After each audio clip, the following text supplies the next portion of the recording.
मेरा फेस पूरा फ्रैक्चर्ड हो चुका था, फेस में कांच घुस गया, बस की हेडलाइट में जाकर फेस लगा और मैं स्कूटर के बीच में पिस गया। स्कूटर तोड़कर मुझे जब बीच में से निकाला गया तो डॉक्टर्स ने, आसपास के लोगों ने, जितने भी वहां पर खड़े थे, उन्होंने सबने घोषित कर दिया कि ये बच्चा मर चुका है। पुलिस आई, पुलिस ने आकर मेरे फादर से कहा कि आपको बस वालों से पैसे दिलवा देते हैं, अब आपका बेटा तो इस दुनिया में नहीं रहा। और एक दिन मेरे मम्मी पापा सेवकाई के लिए जाने लगे।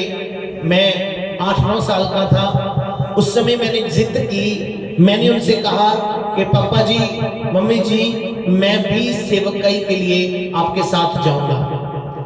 उन्होंने मुझे कहा कि बेटा आप रहने दो, हम यहीं पास में जा रहे हैं। पर मैंने कहा नहीं, मुझे भी आपके साथ सेवकाई के लिए जाना है। मैं स्कूटर के आगे खड़ा होकर जाऊंगा। बच्चों की आदत होती है, वो अक्सर स्कूटर के आगे खड़े हो जाते हैं। अचानक से जब हम रोड पर जा रहे थे तो मेरा पैर स्कूटर की ब्रेक के स्प्रिंग में फंस गया। जब फंस गया, मेरे अंगूठे में से ब्लड निकलना शुरू हो गया और मैंने अपने फादर से कहा, पापा जी मुझे पेन हो रहा है, मुझे दर्द हो रहा है, क्योंकि मेरा पैर जो है वो स्कूटर की ब्रेक में फंस गया है। अगर वो ब्रेक लगाते तो मेरा अंगूठा कट जाता। लेकिन जब उन्होंने नीचे देखा कि खून निकल रहा है, उन्होंने मेरा पैर निकालने की कोशिश की। सामने से बड़ी तेज बस आ रही थी, स्कूटर सीधा जाके बस में लगा। मेरा फेस पूरा फ्रैक्चर्ड हो चुका था, फेस में कांच घुस गया, बस की हेडलाइट में जाकर फेस लगा। उस वक्त मेरे मम्मा सड़क के ऊपर गिर गए, उन्हें भी चोटें लगी, फादर साहब को भी चोट लग गई और मैं स्कूटर के बीच में पिस गया। स्कूटर तोड़कर मुझे जब बीच में से निकाला गया तो डॉक्टर्स ने, आसपास के लोगों ने, जितने भी वहां पर खड़े थे, उन्होंने सबने घोषित कर दिया कि ये बच्चा मर चुका है।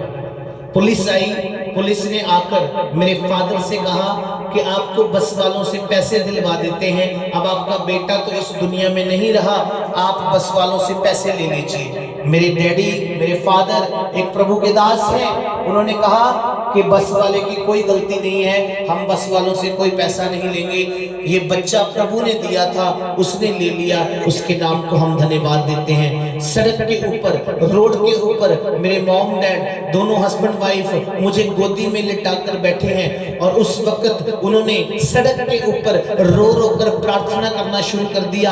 आसपास लोग खड़े हैं, लोग कह रहे हैं इनका बेटा मर गया और ये पता नहीं किस भगवान की, पता नहीं किस परमेश्वर की प्रार्थना कर रहे हैं। मेरी माँ ने अपने हाथों को स्वर्ग की ओर उठाया और परमेश्वर से कहा, प्रभु अगर तूने शमी को देना था तो लेना नहीं था, और अब अगर दिया है तो जैसे तूने लाजर को जिंदा किया, मैं चाहती हूँ मेरा बेटा भी आज जिंदा हो जाए। सब बोले हालेलुया।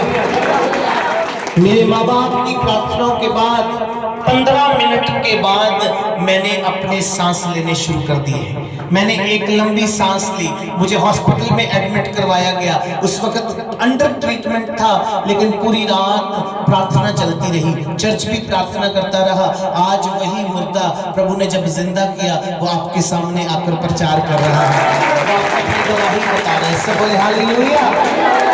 मेरे बहनों और मेरे भाइयों, उस वक्त अगर मेरे माँ बाप इस टेस्ट में से ना निकलते, अगर वो हौसला छोड़ देते, अगर वो परमेश्वर को बुरा कहना शुरू कर देते, तो ये चमत्कार नहीं होना था, शमी हंस जिंदा नहीं होना था। उस वक्त मेरे माँ बाप ने एक वायदा किया परमेश्वर के साथ कि जितनी देर तक ये बच्चा इस दुनिया में जिंदा रहेगा, ये आपकी सेवा करेगा, ये आपके कामों को पूरा करेगा। और आप देख सकते हैं दुनिया भर में, मैं 15 देशों में जा चुका हूँ, दुनिया भर में परमेश्वर इस्तेमाल कर रहा है, गीतों के द्वारा, आप सबके बीच में प्रचार के द्वारा, और परमेश्वर अलग अलग चर्चेस को खड़ा करने में, स्थापित करने में हमारी सहायता कर रहा है। इसलिए मैं आज आपको यहाँ पर इनकरेज करने के लिए आया हूँ, हौसला देने के लिए आया हूँ कि जब कभी छोटा टेस्ट आपके जीवन में आए तो घबराइएगा नहीं, डट के खड़े हो जाइए और कहिए हमारा परमेश्वर जिंदा है और शैतान शर्मिंदा है, यीशु मसीह के नाम से। हालेलुया, जोर से बोले हालेलुया।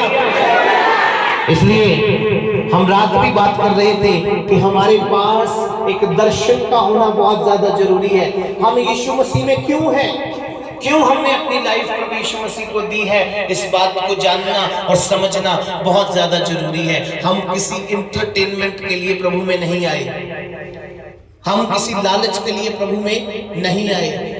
हमें सच्चाई का पता चल गया है, हम इसलिए यीशु मसीह में आए हैं। हम इस बात को जान चुके हैं कि यीशु को मानने के द्वारा जीवन परिवर्तन हो जाता है। आप में से बथेरे ऐसे यहाँ पर बैठे होंगे जो पहले नशा करते होंगे, गालियां निकालते होंगे, बुरा देखते होंगे, बुरा सोचते होंगे। जब आप यीशु में नहीं थे, उस समय की जिंदगी को जरा याद करिए, एक झलक मारिए अपने पीछे की लाइफ को, आप कैसे थे। लेकिन जिस दिन से आपने यीशु मसीह को अपना मुक्तिदाता उद्धारकर्ता ग्रहण किया है, उस दिन से अब तक उसने आपको जीरो से हीरो बना दिया है। Hallelujah, hallelujah.